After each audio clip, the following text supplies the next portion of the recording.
Be realistic. Be realistic. Listen to your real estate agent. First of all, hire a competent real estate agent.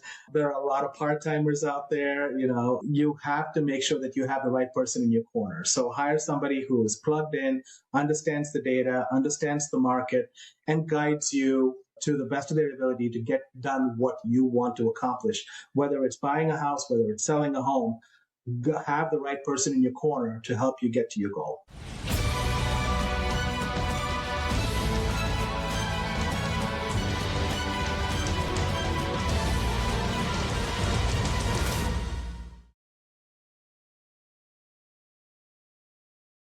Everyone talks about Miami, Tampa, and Orlando, but right now, one of the most significant buyer migrations in Florida history is happening, and it's heading inland.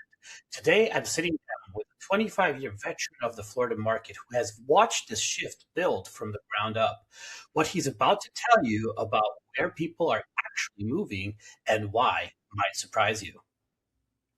Welcome back to Real Estate Roundtable. I'm Lancelot Lenard with the Sir Lancelot Group, your guide to the Central East Florida real estate market. Today, we are expanding the map a little, heading northwest to Marion County, to a market that has been quietly building momentum, while the coastal markets have been making all the noise.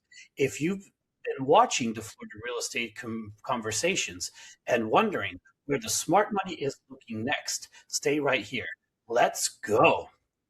My guest today does not just know the Florida real estate market. He has lived through it. 25 years of market cycles, interest rate swings, boom years, correction years, and everything in between. He started his career in home sales with two of Florida's most iconic communities, Del Webb and On Top of the World. So he learned this business from the ground up, from construction through the close. Today, he serves as broker associate and office manager at Remax Foxfire in Ocala, where he leads agent development and brokerage growth across multiple offices. And here is the detail I love. Remax Foxfire is celebrating its 50th anniversary in 2026. 50 years of serving the Central Florida community. That is the legacy. He has seen this market from every angle, and right now, he's watching something that he says most national media is getting completely wrong. Please welcome Bobby Mathews. Glad to be here. Thanks for having me on. Hey, Bobby, let's start with what's actually happening right now in Ocala and Marion County, because what we read in the national news and what's happening on the ground are usually two very different things. Give us the real picture. Is the market slowing down, heating up, or something more nuanced than either of those? Oh, yeah, it's absolutely a nuanced market. A lot of people read headlines and they think southern and coastal Florida, and that doesn't give you the entire picture of what Florida looks like. Florida is 20 different markets depending upon the region. North Central Florida itself is very unique, right? We're the horse capital of the world here in Ocala. So you've got more horse farms here than anywhere else in the world per square mile. So you've got that elbow room. It doesn't feel like Florida, but you're equally distant to both coasts. You're an hour and a half away from Tampa, from Orlando. So you've got everything at your fingertips, but you're not right in the middle of it. So you're not in the crime, you're not in the congestion, you're not in an area where you're paying high insurance costs or taxes. This is the sweet spot. I shared the story about how I ended up in Ocala, moving here from Chicago. We searched all over Florida, and we decided that the coastal life, it's glitzy, it's glamorous, it's nice to have the beach right there. But when you're there 24 hours a day, 7 days a week, it's a different feel to it. If you wanted more of a slower paced life, with a little bit more elbow room where your quality of life is a little bit better and your dollar stretches a lot further, this is the place for you. Thanks. What metric or signal do you look at first thing in the morning to understand where the market is? Yeah, so there are a few things that we look at. We look at what the average days on market are for our listings. The more that expands, the more we realize that, hey, we need to be a little bit more strategic in how we place the properties, how we market the properties. The skill aspect of the real estate really comes into play. We take a look at what are the list to sale ratios on homes. to see where that buying power dynamic is. Buyer confidence is a huge metric we take a look at. We were actually doing really well with that 3 months in a row until the Iran situation happened. But so, that's very important to keep an eye on too. Where do buyers feel the economy is going? And that has a lot to do with how active they're going to be in the market. Mortgage interest rates are a big portion of it. How's the affordability aspect of it playing in, as part of the whole formula that we look at? And then the last thing, we take a look at our migration patterns. The unique thing about Central Florida is we still draw a lot of our buyers from the northeastern part of the country, right? New York, New Jersey, Connecticut, Massachusetts. But the second largest might surprise you. Over the last 15 years, the second largest area we draw people from are southern and coastal Florida. So people who've already moved to Florida and realize the same things that we realize, and why Central Florida might be the better option for them in the long term. So we take a look at all those dynamics as we're looking at the market. What are buyers and sellers most wrong about right now when it comes to Florida real estate?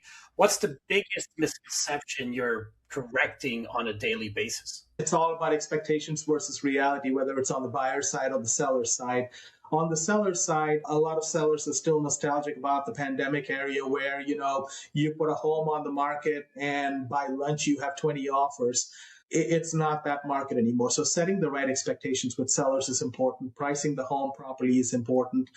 Having a strategy on how you're going to market that home is very important. Now, we've gone from a speed market to a skill market, and we really have to, hone in our skills to, market the uniqueness of each property the right way. On the buyer side, there's a lot of good news out there, right? Inventory has expanded. There are more choices for buyers out there, even though there's an affordability crunch. We talk to people about, dating the rate and marrying the house all the time. When interest rates come down, you can always refinance, but the arc of real estate cost-wise for buyers has continued to go up. So it's always better to get in now than later. So we're managing expectations on both sides and talking to people and consulting with them about what reality is. How much power do they actually have to negotiate based on the home, how long it's been on the market, and of course the condition of the home. So that's the same conversation we have with the buyers and the sellers. Say, hey, I hear what your expectations are here, but here's what's reality. Let's meet somewhere in the middle. Is the media narrative helping or hurting buyers and sellers in your market? I think it paints a picture that's not very accurate, right? Because media tries to cover all these markets in one broad stroke. And it's important to understand the nuance in each market. So I think media is limited. Shows like yours will help, narrow people's focus down and make them understand that, hey, it's not all the same thing. It depends on where you're looking to buy, and it's important about where you're selling a home too. So, shows like yours will put a little bit more of a micro focus on each of these markets, while media takes a more broader approach. I think it's just the way it's designed, but it does give people a false impression of where the market is. Got you. Are you seeing people make decisions based on fear rather than strategy? I see that more on the seller side than the buyer side. That there are, on the buyer side, the numbers work or they don't, right? So, some people are just in that position. Even with our cash buyers, so in our 55 and over communities, we work a lot in that because there are a lot of 55 and over communities in the Central Florida market. It's just a great market because of affordability, lifestyle, all these things that we've talked about. So within 55 and over markets, you've got people who've already sold their homes up north or sold their homes in South Florida, and they come up with cash on hand to buy. So we're seeing upwards of 65% of our transactions in cash alone. Even those buyers they're a little bit more choosy in the sense that, hey, if the market does not look right to me, I'm going to hold on to my resources, even though I'm not as mortgage rate sensitive as somebody who's, just financing that purchase. So we're seeing a little bit of hesitation there. I think that's fear-based, but we're seeing a little bit more of the fear aspect come into it when you have sellers who are on a definite timeline where they have to sell their home, either because of family changes or a death in the family, or, they got to move back in with their kids, whatever that situation might be. We're seeing a little bit more of that. So it's helping us in the sense that, it's helping us bring them more into reality and have their price expectations set to what the market is dictating. Okay. That makes a lot of sense. You have been in this business for 25 years plus. Looking back at the buyer behavior over the last 12 to 18 months specifically, what has changed most? What are buyers doing differently than they were 2 years ago? Gotcha. Well, if we're just looking at the last 18 months as a snapshot, 18 months ago we had more buyers still actively engaging in the market even though interest rates were up high. What we're seeing now is a little bit of a pullback just because of the economics and international politics. We're seeing a little bit more of a pullback on the buyer's side.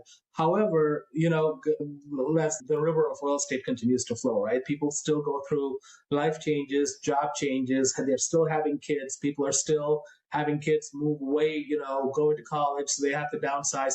All these things are still happening, just happening at a lower pace than what we've been used to. Are they more cautious, more strategic, or simply waiting for something that may never happen? Gotcha. That's a loaded question, right? I think everybody's expecting things to happen that would give them a clear signal on when to buy or when to sell.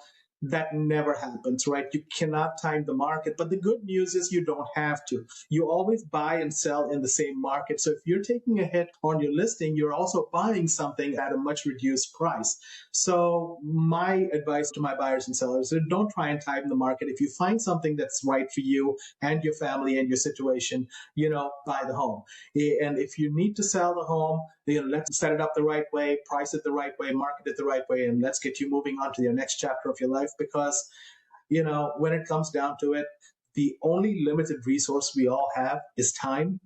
And, take advantage of that. If you've decided to move on to your next chapter of your adventure, do it.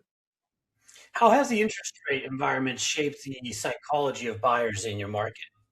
Yeah, the psychology of the buyers in the market is that they're hearing the news in national media about how it's a buyer's market. And then it's true to an extent that there are a lot more choices out there. Sellers are all fighting for the limited pool of buyers that are out there right now. So there is good news to the buyers, but I think buyers feel a little overly enthused about how much negotiating power they have because the sellers have a net in mind as to what they want to walk away from the house with. So if the house is positioned right and it's priced right, then it's important to sort of meet that seller in the middle, right? If you push too hard, you're not going to get that house. So, it all depends on coming in with the right expectations and meeting the seller halfway.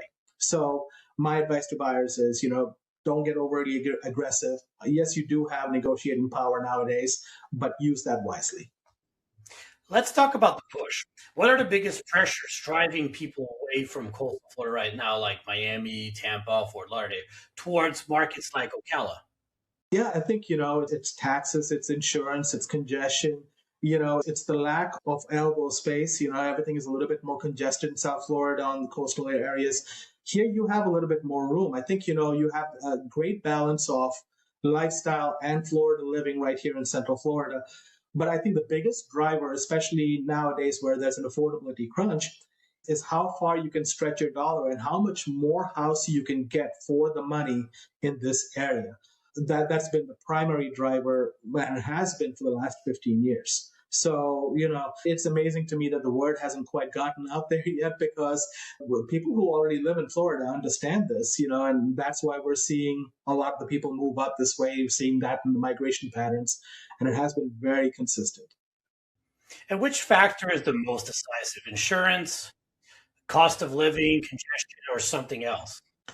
Well, I think it's a combination of cost of living, affordability, and lifestyle, all three of them. So, what is really the best mixture for people? Because you can make compromises in one situation or the other if you go towards South Florida or the coast. But here, you do not have to make that compromise, and I think that's why I'm very bullish about our market. Are these trends you were seeing coming 3 or 4 years ago, or did they accelerate suddenly? No, it's been consistent. The migration patterns we're talking about have been consistent for the last 15 years. So, it's not something that's new in our market, but I think what's changed in the market over the last 4 or 5 years is that now you have a lot more options. There are so many more builders in the area. There are so many more 55 and over communities. there's so much more infrastructure supporting all that population growth, whether it's medical, whether it's shopping, whether it's entertainment.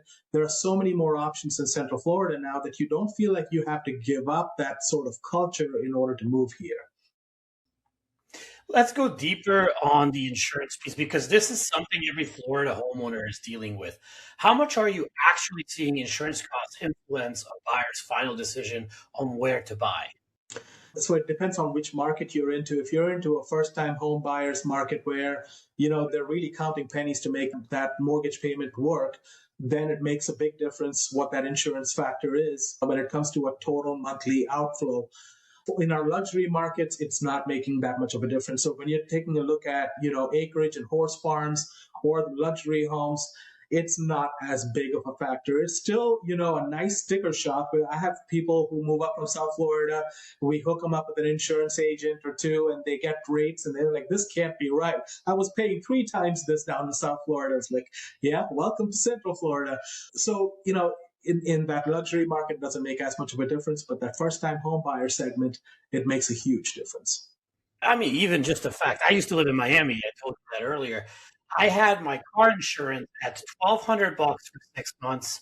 Once we moved up here, my insurance went down to $400 for 6 months. A third of and that's just the car insurance. Okay, the house insurance, probably the same thing, like a third of the price. So it does make a big difference. Even in luxury, I think when you're paying $25,000, $30,000 for insurance and now it's 10, you're like, oh my God, I can go on an extra vacation. Absolutely. Just by the savings on the insurance. Absolutely. And the broader picture of that is Florida's added a lot more insurance carriers over the last year. So there's more competition. The people who are resorting to that last resort citizens policies, that's dropped by 50%, which means the rates on the other side are that much more attractive. So, that insurance crunch is getting a little bit better, but it is so much better in Central Florida. Oh, yeah. Have you seen deals fall apart or shift from coastal to inland specifically because of insurance? Deals falling apart inland, you mean? No, deals falling apart on coastal areas and then moving inland because of insurance. I haven't seen a lot of that specifically, but I think some segment of our population that's buying here in Central Florida, I'm sure that's been part of the calculation because they're taking a look at, again, the overall housing expense that they're exposed to. And they're understanding that, hey, if I move to Central Florida and I'm not paying the insurance company, now I can take that money and utilize it for other things that I really enjoy doing. So, yeah, even though people are not saying, well, that's the only reason or that's the major reason why we're moving to Central Florida, that is, I'm sure that's certainly part of the calculus. How would you characterize the mindset of the buyer making this move? So we've got 2 large segments of people moving in, generally speaking, and then, outside of the luxury and the farm market, right? There's first-time home buyers because we've got huge distribution centers built here in Ocala. We've got Amazon here has a big distribution center. Chewy.com has one. Dollar General has one. FedEx has one. So it's bringing in a lot of jobs. So that first-time home buyer segment has exploded. The other thing we've touched upon earlier is that we have a lot of 55 and over communities in the area too, because it's a great combination of weather and lifestyle and how far you can stretch your dollar. So, companies like Del Webb and Ocala Preserve and On Top of the World and the Villages certainly is the 800-pound gorilla in the area, right? All these communities are focused on lifestyle as much as the home itself. And that's gained a lot of traction with that 55 and over segment, where the home's not as important as the stuff that you do outside the home, whether it's adult education or golf or pickleball or, horseback riding, whatever the case might be. There's a lot of draw for that lifestyle component in the 55 and over market. So those are the 2 big segments that we're seeing exploding. And then outside of that, where we've seen a lot of steady growth is the farm market. People who are not just, wanting to try a gentleman's farm sort of area, but, experienced trainers and, operators of horse farms who are now expanding their operations. We have international draw here for the equestrian and farm area. And the luxury market's always been steady in Ocala. So, that 55 and over community segment and the first time home buyer segment are the ones that we're seeing the most amount of growth in. I got you. I mean, I think you answered my next question. So why Ocala? You've watched multiple markets across Florida. Make the case. What is it about Marion County specifically that is turning it into a magnet for in-state movers right now? And I think that what you were saying with the growth, the potential, all the variety, I think that's pretty much what makes Ocala an amazing success right now. I know new construction's amazing over there too. Like I have a few friends that I interviewed on my podcast and talked about Ocala. That's where you buy and build right now. That's Is that the absolutely right. I mean, for builders specifically, land is still cheap, and Marion County is one of the biggest counties in Florida. There's a lot of land here. So, if you're developing a subdivision, this is a great place to focus in on. And of course, that helps new buyers too, more choices. The growth, the infrastructure that surrounds the whole population growth that we have here, medical, entertainment, the shopping, all that stuff is right here. And truly, Lance, the biggest thing for me personally was the elbow room. You can still, I have a Jeep Wrangler. I put the top down, go driving on tree canopied roads with horse farms on both sides. It's just an amazing experience just to be able to do that 5 minutes away from home. We've got bike trails everywhere. The Cross Florida Greenbelt runs right through here. St. John's River is 45 minutes away. If you like nature, if you want culture, if you want the infrastructure and growth, it's all right here. It's all right here at your fingertips. And that's why we're experiencing the growth that we are. Give me a picture of the buyer who is making this move, who is actually calling, Remax Foxfire and saying, I want to look at Ocala. Yeah. So it's a lot of people from the Northeast part of the country, whether it's the luxury market or it's the 55 and over market. That's the ones that we get a lot of phone calls on. People who've already moved here accepting jobs to one of these companies that are expanding. They're looking for their first time home. So that's a lot of the calls that we're getting. And then the cool thing about being in business for 50 years is that our agents who started out with our company, they're now selling homes to the kids of the people who initially bought homes with us, their grandkids. So we've got a lot of intergenerational goodwill here in Ocala. So we're getting a lot of that repeat business too. So those are the three big segments that we work in. Has that buyer profile changed in the last 2 years? Are you seeing younger buyers, remote workers, retirees? Who is it? It's younger buyers and retirees, for the most part, those two big segments that are growing in our community. So, yeah, those are the segments that we're seeing the most amount of growth in. And as I mentioned, the farm community and the equestrian community and the luxury community, that has been consistent. It has been growing, but it's always been the consistent aspect of it. But the huge amount of growth that we're seeing are the first-time home buyers and the retirement communities. So if I put three markets side by side, Ocala, Orlando, and Tampa, and ask you to make a pure investment argument for Ocala, what does that argument look like in 2026? Well, investment's also a broad option, right? I mean, you've got people who are, just in the builder side of things. We work with a lot of builders we were helping them find property that, can turn into a planned unit development. We've got investors that are wanting to buy rental properties or, building multifamily units. So the investment aspect of it, no matter where you're looking at, I think it's a strong buy for me because, and I know I'm going to sound biased because I work in this market, but price point wise, we're still way behind what coastal and southern Florida is. So there's a lot more room to grow. The affordability aspect of it, with the amount of population growth we have, homes are, the new construction homes are not sitting on the market as long as some of the resale homes are. So, there's a lot of choices for people who are looking to make an investment. We're not seeing a lot of flipping going on nowadays just because, prices have come down to a point where there isn't that much meat on the bone for investors to turn around a quick profit. But, a lot of properties are getting converted to rental properties. So there's a huge investment option or scope there. And building is huge, man. I mean, we're just having so many builders come into the area. We're thrilled to see it. Are there any specific neighborhoods or property types in Marion County that represent the clearest The nearest, what source of opportunity? I'm sorry? Clearest The opportunity. clearest opportunity, I think, would be, building on for new first time home buyers. So a nice starter home, 3 bedrooms, 2 baths, keeping it between 1,500 and 1,800 square feet on a quarter-acre lot, I think is it's sort of the focus point for most of the first-time home buyers we're seeing.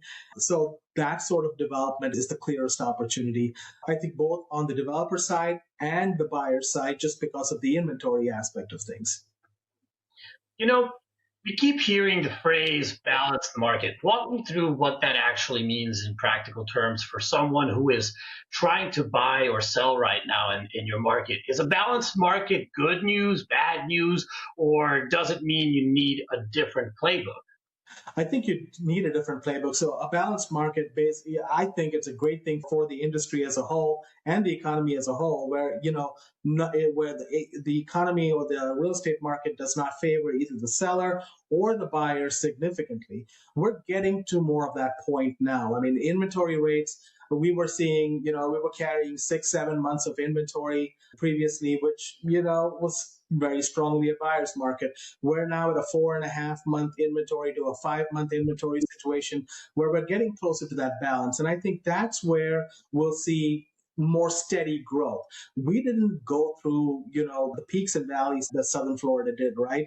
We didn't go through the huge boom. We didn't go through the huge bust. Our market has been kind of stable. So we've kind of worked in a balanced market over the last 10, 15 years, but we're seeing a little bit more equity in what the market is right now. We're seeing things that, where prices are still sort of holding steady, maybe coming down just a little bit, giving the buyers a little bit more power to engage in the market, which is exactly what we need right now. So I think a balanced market is a great thing for the economy as a whole. So this question is going to hit home, I know, because we talked about it a little bit earlier. What are buyers getting wrong right now by following national headlines instead of local data? And what are sellers getting wrong? Gotcha. Well, sellers still feel a little nostalgic about how it used to be, right? So, you got to bring them into 20 years ago, it's just around the corner. I know what you're saying. Being a listing agent yourself, you see a lot of this on a day-to-day basis, and I'm a listing agent mostly myself, so I see it too. So, bringing those sellers into reality, sometimes kicking and screaming, that's how we have to bring our value to the table. As far as focusing in on the micro market, right, the market that you're buying and selling in, that's really important. If you go on to, let's say, I'll pick on Zillow. If you go on Zillow and you look at this estimate, it's not giving you an accurate value of your home because they're not in the local market. It's a national company. They look at national data and then fix their algorithms that way. Our job is to take a look at not just Ocala as a city, but also specifically which neighborhood the home's in. What's the average days of on market for that neighborhood? How quickly are homes selling? What's the list to sell ratio? And then, taking all that data and putting together a good presentation where buyers and sellers understand what the reality of the market is. That's where we bring value as a consultant to the process. Are buyers sitting on the fence waiting for prices to drop significantly? And is that a mistake? Yeah, I think it is. We see a segment of the buyers who are waiting for that magic moment. But as we touched on earlier, there is no way to time the market. So if you find the right property for your home, for your family, for your situation, pull the trigger because there's no way to time it right. And if you're waiting for prices to go down, just take a look at what property values have done in Florida over the last 20 years. I'm telling you, it's not just a steady climb, it's a steep climb. And guess what? We're not making any more land. So get in while you can. Yeah, we're not Dubai. That's right. This question, I bet you get this all the time. Are sellers still pricing as if it's 2022, as we talked about nostalgia back then? And what happens to their listings when they do so? Anytime you're using past performance to judge what current market is, you're going to get it wrong 100% of the time. Occasionally, in the luxury market, it's a little bit of a different story, right? But when you're talking about 55 and over communities, and you're talking about first-time home buyers, these massive planned unit developments, there are so many comps out there, and buyers are more savvy now than they have been in the past. Everybody has a lot of information online that they can get their hands on. It may not all be accurate information, but they come in with a lot of information on hand. And now it's up to us to bring the value and say, okay, this is what you found. Here's what the local market looks like. And it's the same thing for the sellers. We got to tell them, hey, listen, this is not the market it was in the pandemic. It's very important to price your home right. And if you don't price your home right, your home's going to sit on the market for a little while.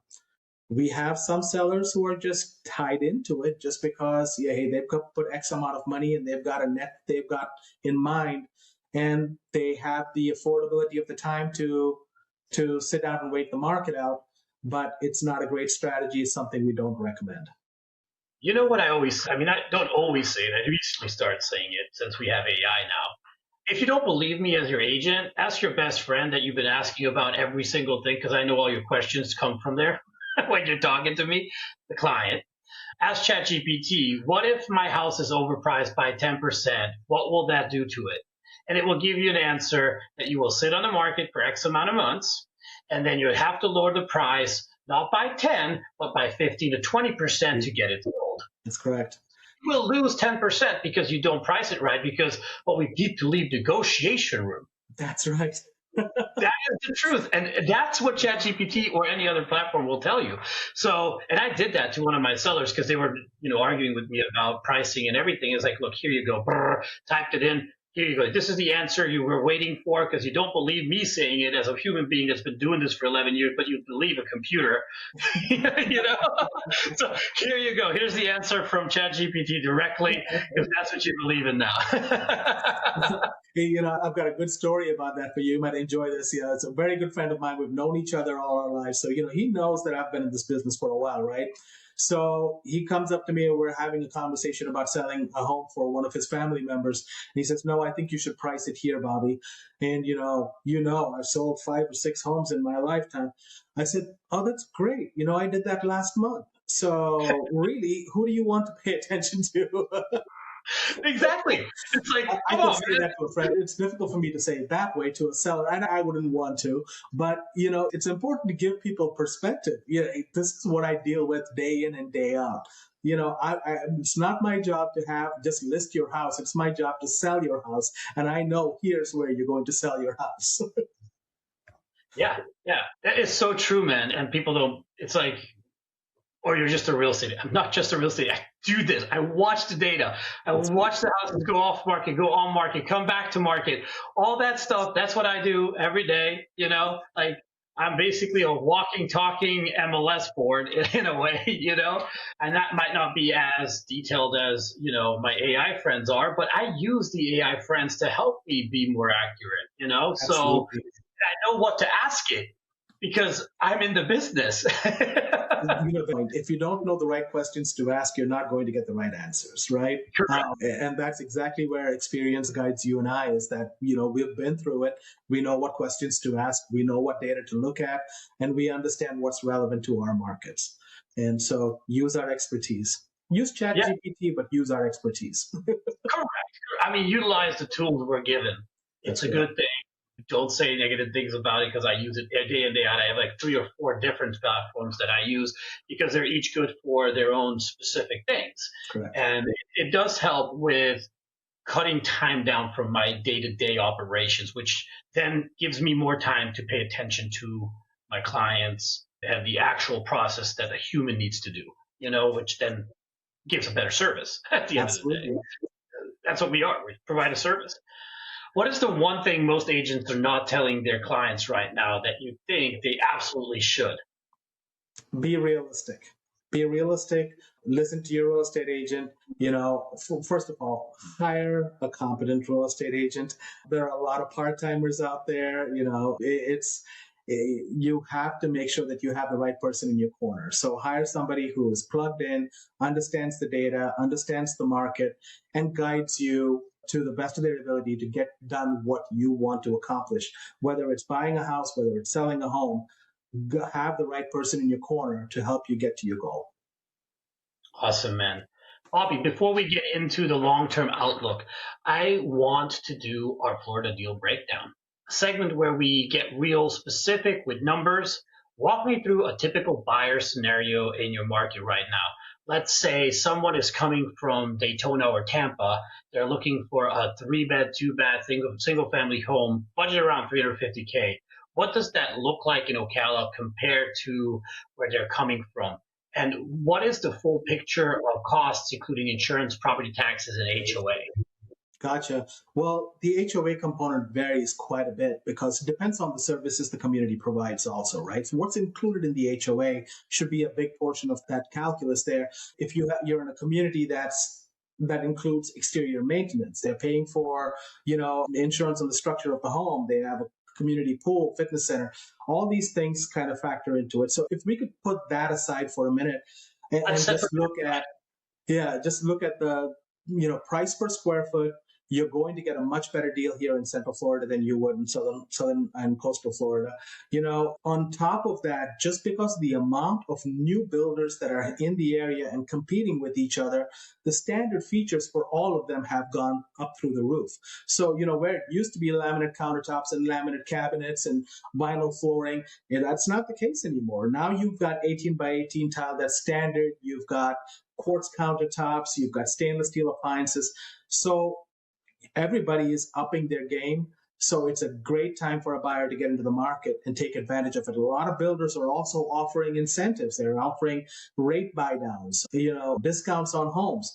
So if you have the right agent that knows these communities and knows how to plug you into these deals, that'll make a huge difference too, as opposed to going directly to a new builder, right? I mean, if you're car shopping, why would you just go to an Acura dealership? If you had somebody in your corner that can independently evaluate the entire market and say, hey, these people have the best deal for you and guide you through that process, that's the best option. Find somebody who can look at your needs, your goals, what you're looking for, and then guide you to the right community and the right house.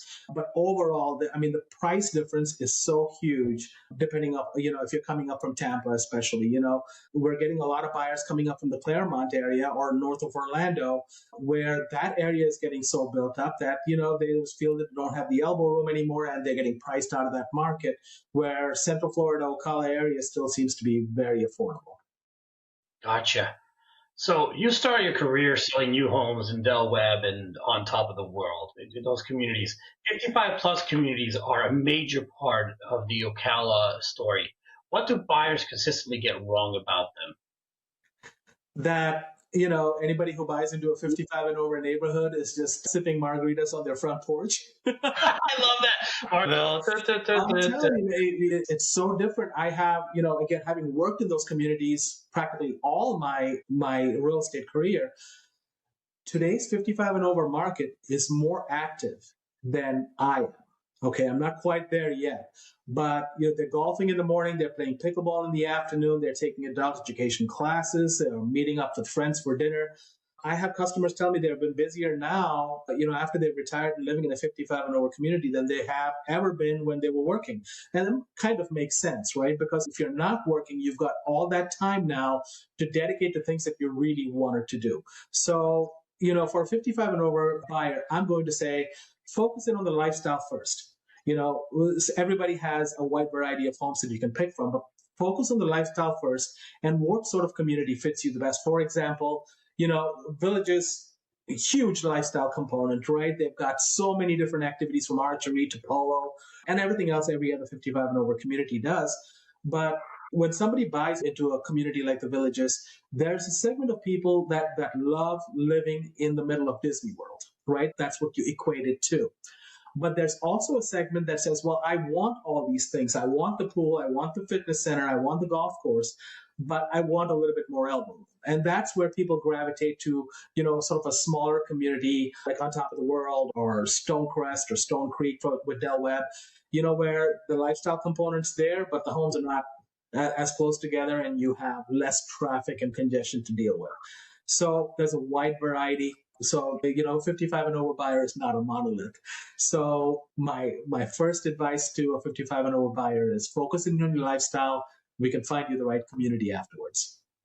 How has the profile of the 55 plus buyer changed? Are the people moving into these communities today different from who was buying 10 years ago?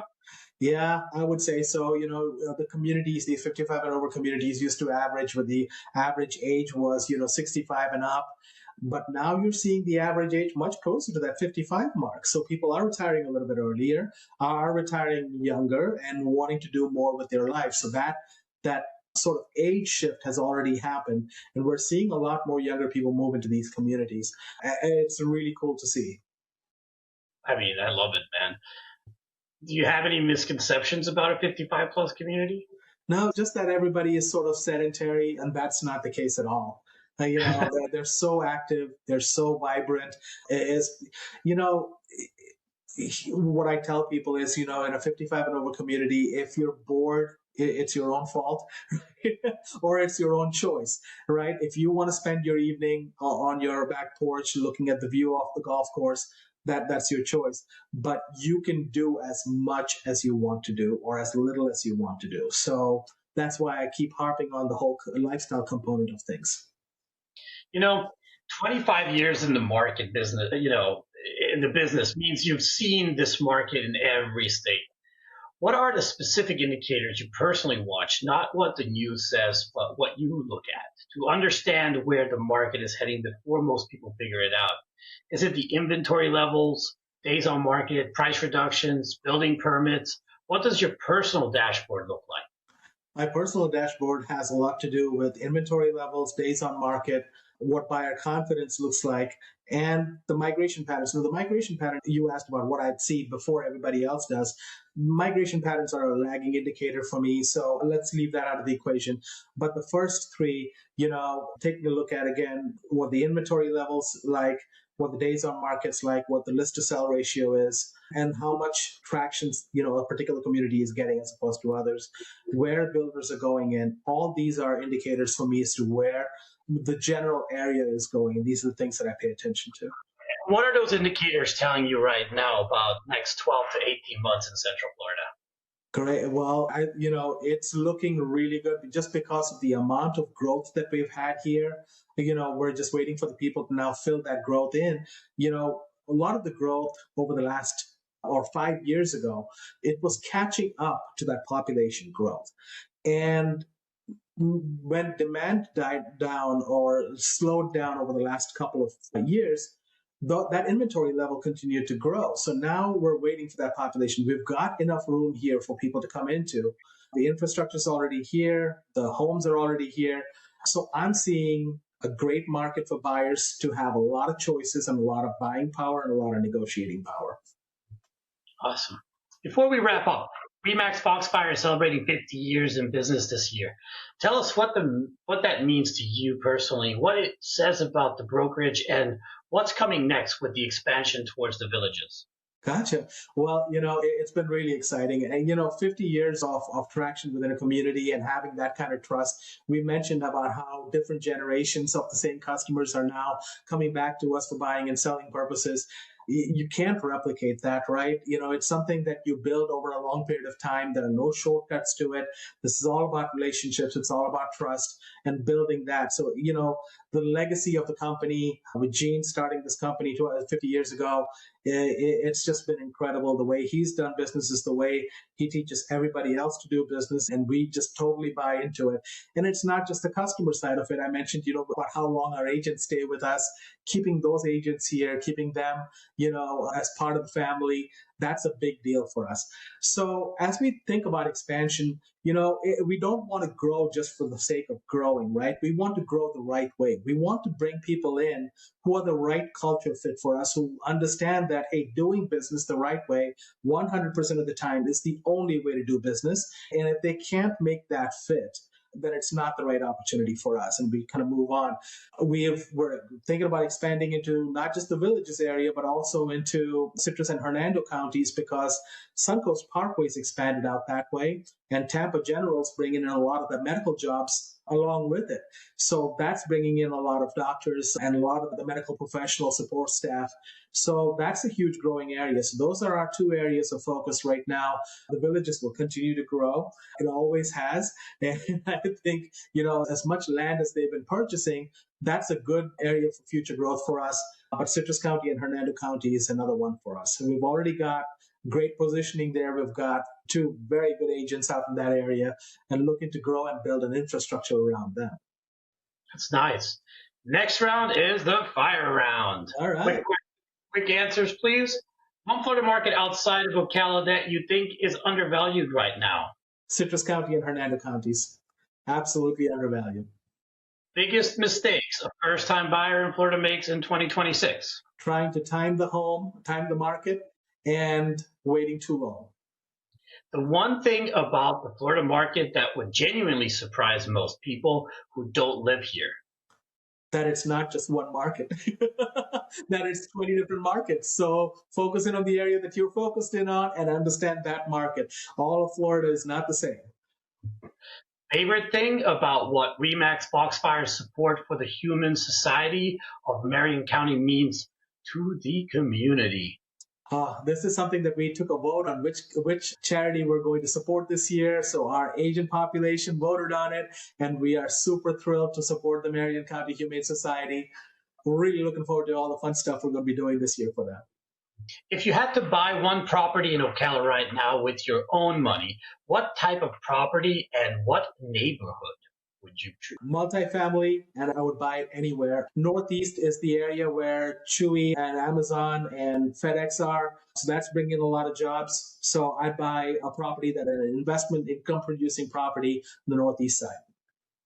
And the last one, what's one thing you wish you'd known in year one that you know now after 25 years? That it takes a lot of hard work to build the right reputation and continue to maintain it and build the right relationships. And I wish I was a little bit more prepared as far as my work habits were concerned. But now that I'm on this side, now it's my job to make sure that our new agents are not repeating my mistakes, but making new ones. Bobby, 25 years in, and you are still as dialed in as ever. What I love about this conversation is that the real story of Florida, real estate, is not what's on the front page. It's what's happening market by market, community by community, street by street. And Ocala right now is a market that deserves a lot more attention than it gets. If you are thinking about making a move within Florida, or you're watching this market from the outside and wondering whether the numbers make sense, reach out to Bobby and the team at RE/MAX Foxfire. 50 years in the business is not an accident. That is a track record. You can find Bobby on Facebook at RE/MAX Foxfire, on Instagram at Foxfire with L, and on LinkedIn. All links are in the show notes below. And if this episode helped you see the Florida market a little differently today, do me a favor, subscribe to Real Estate Roundtable and YouTube, Apple Podcast, or Spotify, and leave a review. Every review puts the show in front of more investors, buyers, and real estate professionals across Central Florida. Next week on the Real Estate Roundtable, we keep the momentum going. I'm Lancelot Lenard. Until next time, keep building. Thank you.